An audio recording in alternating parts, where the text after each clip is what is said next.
This is a 9 volt 6 amp hour battery as a demonstration of what we're going to do. This, or these rather, are two Verizon do-it-yourself battery kits. And this is 100 UltraFire 18650 cells. Electric batteries are the most expensive part of most electric vehicles, especially electric bikes, where you can buy a motor for $150.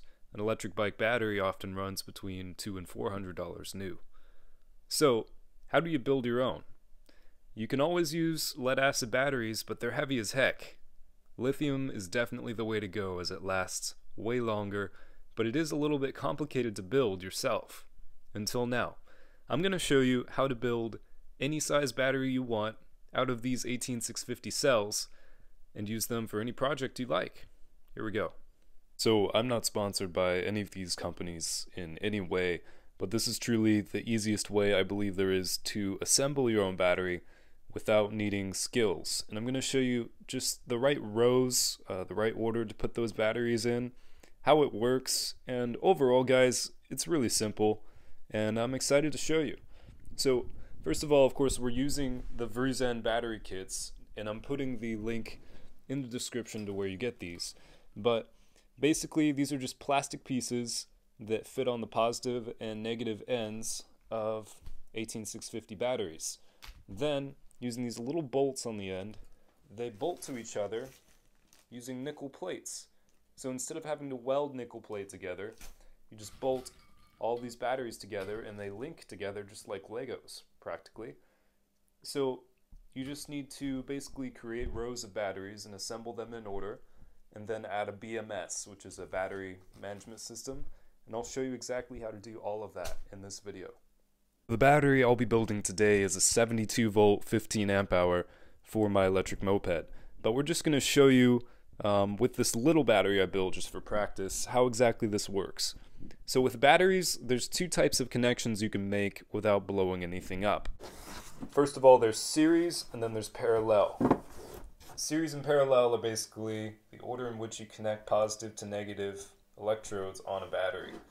So in this case, this is what would be called a 2 series 3 parallel battery.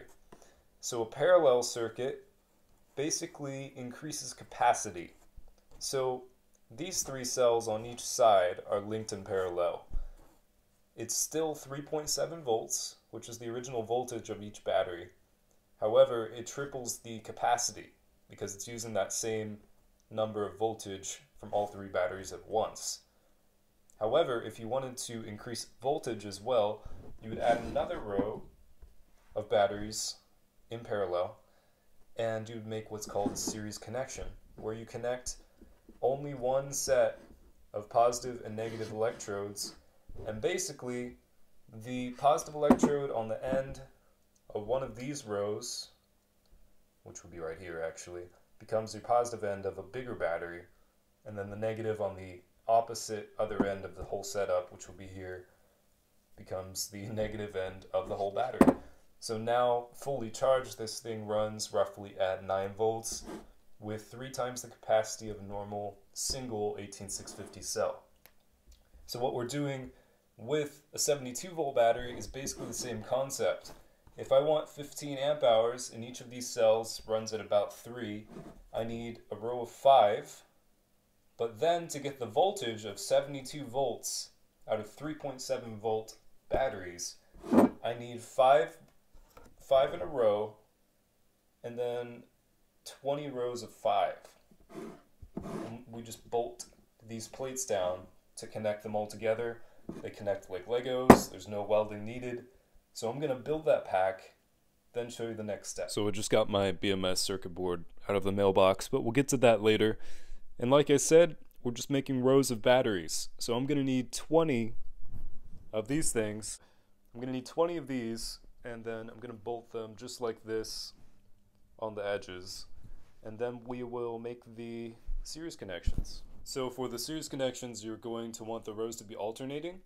Just make sure when you start building the pack that you angle these pieces just right so that you can slide each set into place. And it does take some pressure, maybe a flat table to just press down on everything to get it to fit. But they do fit together, they're meant to, and it looks pretty great. So I finally finished assembling my massive battery pack that I'm using for an electric moped. Here's the basic rundown. So like I said, we have 5 in parallel and then a row of 20 in series for a 72 volt battery. You can see series is just positive to negative to positive to negative and so on. Again, parallel is connecting the positive ends to each other and the negative ends to each other. So now a bit of the tedious part comes. You're going to want to buy a 5.5 inch screwdriver for hex bolts, 5.5 millimeters, sorry, not inches. And we're going to nickel plate this entire thing. So first of all, you lay down nickel plates in a straight line, like so, on each side of each row of packs. Then you're going to have one going horizontally on each one. So here's what it looks like. You want a row going down vertically on every one to actually connect these batteries in parallel. They're not connected yet. These are just modular connectors that allow you to put it together without welding them, like I said before. So once you finish these rows, you're also going to lay down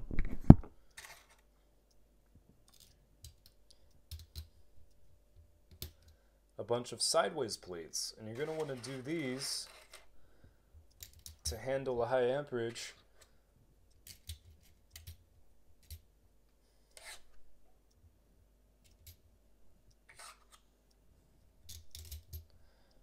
Just like so.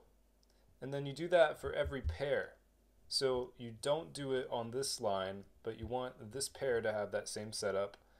And then you actually do the same thing on the other side, but if you were to do that right here, you would short these batteries and they'd start heating up and catch fire. So, because we're just connecting all these batteries end to end and we're not trying to actually complete a circuit in any part of this battery, we're going to put this same row on these two on the other side. So, this is exactly how you want to lay out the nickel plates. As you can see, you want just pairs to be connected in series, and you want that to go all the way down to the end of the pack. However, on the other side, we're going to do the same thing. We're going to have the vertical connections on every pack. However, like I said, we're going to move the series connections one over. So it'll be from these two. And that prevents anything from shorting out and connects the entire battery together. So now I'm going to take my screwdriver, put the nuts and bolts on, and put this all together. And then we'll flip it over and do the other side. Alright, so we fast forwarded to the next day just because I got a little bit sick. But we're about to finish this battery. And I'm using a GoPro Hero 7 now instead of my phone, so that's why there's kind of a change in how this video looks. So now we're finally adding the BMS. We have all of the connections done on both sides of the battery. Excuse me, the BMS is what keeps your battery from over or under charging, basically keeps it from catching fire or exploding. Here's how you actually connect it. Each BMS has kind of a diagram you'll find in the listing wherever you bought it for how exactly it connects to the battery. So here it's saying that the first negative wire on it, and they should only have the number of wires that there are rows of parallel batteries. But it says the first negative wire connects to the first negative electrode of the battery, which would be this blue row here. And then each positive wire connects to, actually in between a positive and negative row, all the way down and so forth. And then it shows you what the end is too, so the last red wire connects to the positive end here. So basically 10 of these are going to go in between each row on top of the battery, and then 10 are going to go in between the other rows, one over on the other side. So we'll start working on that. I'll see what I can do, and I'll show you the progress when we're done. Alright, so I finished the top portion of the pack. So something to remember when you're doing this is when you start from the first wire, you want to wire every other wire. So we're only soldering 10 wires from the BMS to the top of the pack and the other 10 to the other side. So just make sure to do every other wire. As you can see here, every other one is the one that's actually used. And just kind of check your connections to make sure that those solders are going to hold, just because the nickel strip, it might be a good idea to sand it down, but the nickel strip is very smooth and polished already. You can also definitely, without even soldering, just strip these wires and put them under one of the plates or nuts, if I haven't said that already. That works just fine as well. So I'm going to flip this over, do the other side, and we'll see how it looks. Alright, so after doing some more soldering, getting both sides done and everything, I taped the BMS straight to all the batteries. So this is what it looks like now. Then I soldered on the discharge and charge cables. So these are 10 gauge metal cables, maybe a little too much, but they should work great. And it's the way this particular BMS works is you only have one negative cable coming from the battery through the BMS. Then you have the negative cable coming out the other side straight to your main connector. I'm using XT90 connectors. You can use just about any connector you want, but I'm using that. And then for the charger, I just bought a generic 84 volt 3 amp charger. So this may be a 72 volt battery, but lithium batteries charge up much higher than their rating, and then they discharge to a little below their rating. So in that voltage range is where you get all of your power. But then basically it had a power strip connector, so I cut that off and I soldered on an XT90 connector. So you may have to do a bit of soldering for this project, but at least you don't need a spot welder to put this pack together. And that's why this kit is so useful. It took maybe about 2 hours for me to build this in total, and I highly recommend it for building any kind of battery you need, maybe for a power wall, an electric bike, an electric motorcycle, go-kart. It may add about an extra pound and a little bit of size, but it makes the whole process far easier. So thanks for watching, you guys. Make sure to like this, maybe subscribe if you like, for a lot more project videos. This is going to go straight into an electric moped of mine that I'm building, that I'm hoping is going to hit 60 or 70 miles per hour. So that's really exciting.